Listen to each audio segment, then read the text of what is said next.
Hello, Namaste. You are watching the best preparation or YouTube channel for learning English language. Please don't forget to subscribe this channel, share this video to your friends, like and comment. Okay, now let's see today's topic.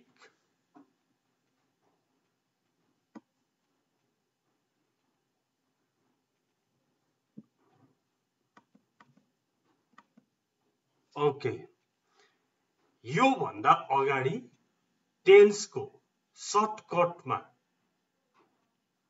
Simple tense र continuous टेन्सको video मैले एउटा video बनाएर राखेको छु र त्यो भन्दा पनि डिटेलमा पढ्नको लागि कमेन्ट बक्समा मैले लिंकहरु राखिदिएको छु।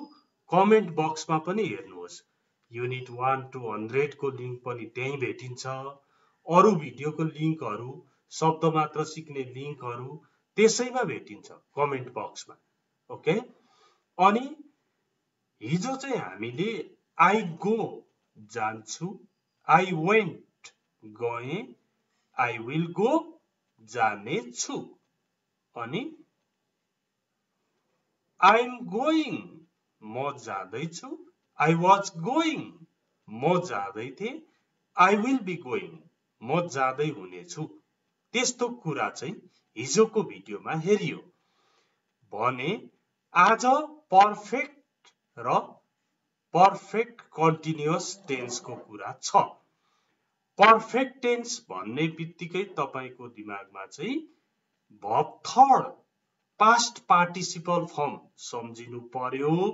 अनि verb third आउनु भन्दा अगाडि have, has र had आउँछ, कुनै पनि आउँछ, त्यो अवस्था हेरिकन, सब्जेक्ट हेरिकन आउँछ, अथवा के कुरा बोल्दै हुनुहुन्छ त्यो हेरिकन आउँछ। अब हेरौं त यसमा प्रेजेन्ट पर्फेक्ट को कुरा पहिला गरिएको छ। फेरि प्रेजेन्ट पर्फेक्ट 1 नम्बरमा छ, पास्ट पर्फेक्ट 2 नम्बरमा छ, फ्युचर पर्फेक्ट 3 नम्बरमा छ। त्यसैलाई रेस्पेक्टिभली भनेको चाहिँ माथि जसरी छ त्यसरी नै यहाँ लेखिएको छ भनेको हो। ओके, अब I have cooked, I have cooked, cook को भित्री cooked, I have cooked भन्यो भने पकाएको छु, मैले पकाएको छु। पहिला त पकाएको छु भन्दा I have cooked हुन्छ, खाएको छु भन्दा I have eaten हुन्छ, देखेको छु भन्दा I have seen हुन्छ भनेर जान्ने हुनु पर्यो। त्यसपछि अरु थप्न त आउँछ नि, जस्तो I have cooked dinner for you, मैले तपाईको लागि डिनर पकाएको छु। त्यो बनाउनलाई त गाह्रो पर्दैन। खीर पकाउनु भएको छ भने I have cooked rice pudding भन्दा भइहाल्यो। अनि 2 नम्बरमा हेर्नु त I had cooked पकाएको थिए, I'll have cooked पकाएको हुनेछु, पकाइसकेको हुनेछु। यस्तो कुराहरु हो। अथवा तपाईले साथीलाई म पोखरा आएको छु भन्नु पर्यो भने पकाएको छु भन्दा I have cooked हुन्छ भने आएको छु भन्दा I have come हुन्छ। I have come to Pokhara, Pokhara आएको थिए, I had come, I had come to Pokhara. आइसकेको हुनेछु भन्दा I will have come to Pokhara. यसरी बनाउन सकिन्छ।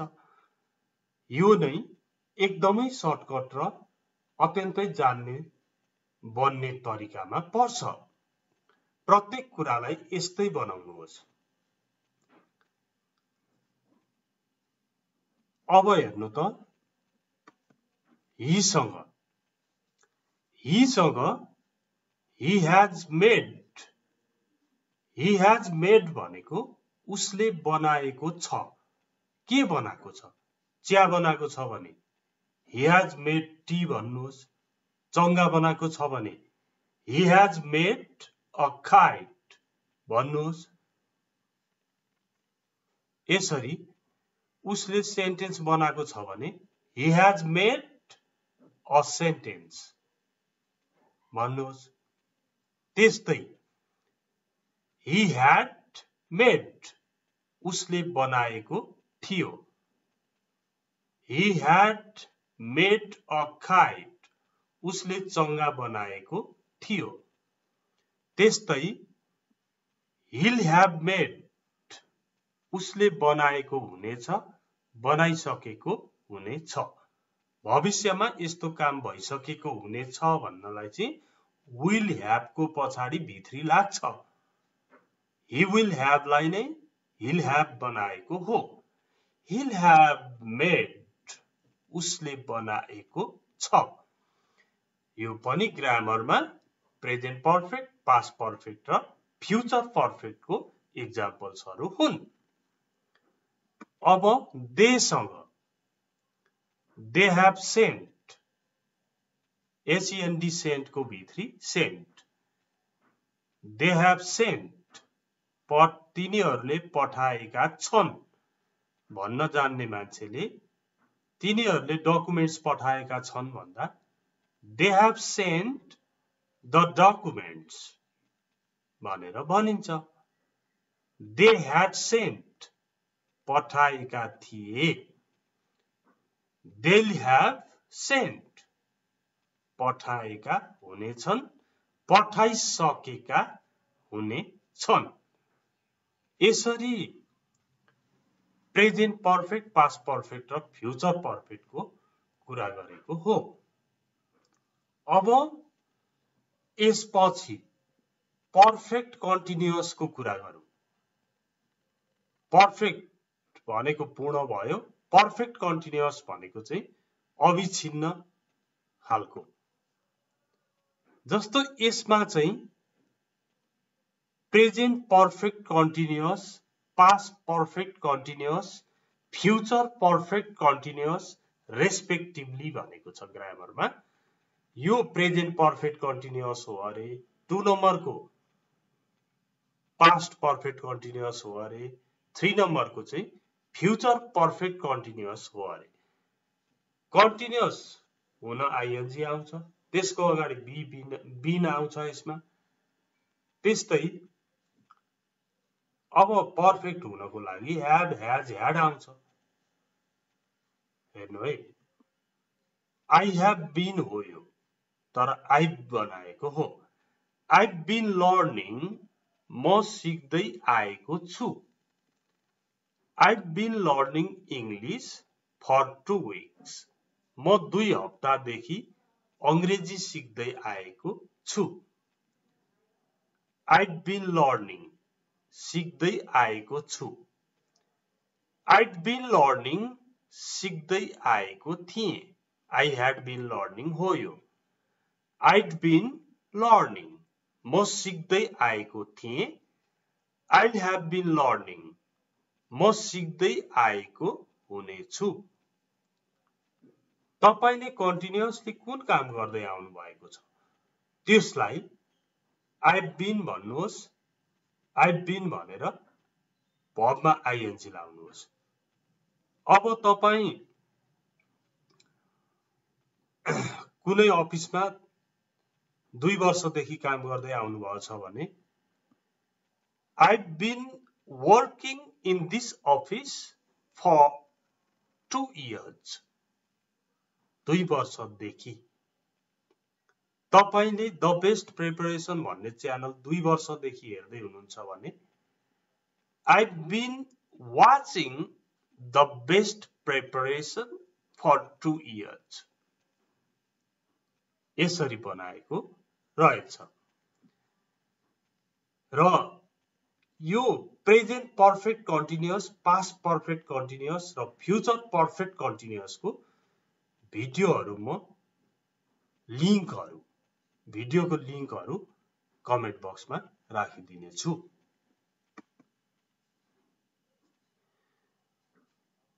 He has been playing. ऊ खेल्दै आएको छ। He has been playing. He had been playing. ऊ खेल्दै आएको थियो। He'll have been playing. ऊ खेल्दै आएको हुनेछ। He has been playing. ऊ खेल्दै आएको छ भन्न जान्ने मान्छेले ऊ बस चलाउँदै आएको छ भन्दा He has been driving a bus भन्न सक्छ। अनि लामो समयदेखि बस चलाउँदै आएको छ भन्नु पर्यो भने He has been driving a bus for a long time.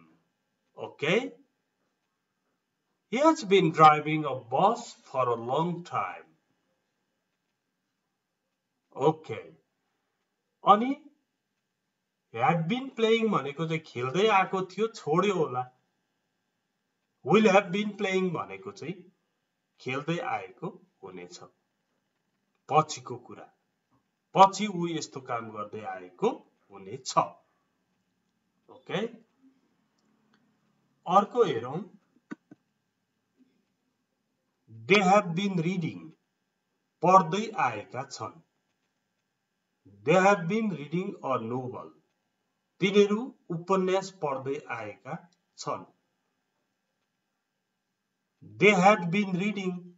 पढ्दै आएका थिए। They will have been reading. पढ्दै आएका हुनेछन्। They'll have been reading. पढ्दै आएका हुनेछन्। यसरी present perfect continuous, past perfect continuous र फ्युचर पर्फेक्ट कन्टिन्युअसको एक्जाम्पल्सहरू यिनीहरू हुन्।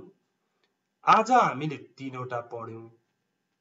आज 6 वटा टेन्स पढ्यौं। के भन्दा present perfect, past perfect, future perfect, present perfect continuous, past perfect continuous र फ्युचर पर्फेक्ट कन्टिन्युअस गरेर 6 वटा पढ्यौं। र यो भन्दा जस्ट अगाडिको भिडियोमा simple present, simple past, simple future, present continuous, past continuous र फ्युचर कन्टिन्युअस पढेका थियौं। त्यो हेर्नु भएको छैन भने त्यो पनि हेर्नु होला। अब एउटा होमवर्क छ। Translate into English. म 2 वर्षदेखि यो च्यानल हेर्दै आएको छु। हेर्दै भनेको वाचिङ होला। 2 वर्षदेखि फर 2 इयर्स। सिन्स लाग्दैन। फर 2 इयर्स हुन्छ। ओके? सिन्स चाहियो भने बरु कमेन्टमा भन्नु होला। अब एकपल्ट यसलाई सुरुबाट हेरौं।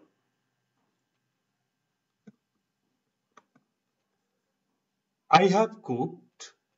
I had cooked. I'll have cooked. He has made. He had made. He'll have made. They have sent. They had sent. They'll have sent. I've been learning. I've been learning. I'll have been learning.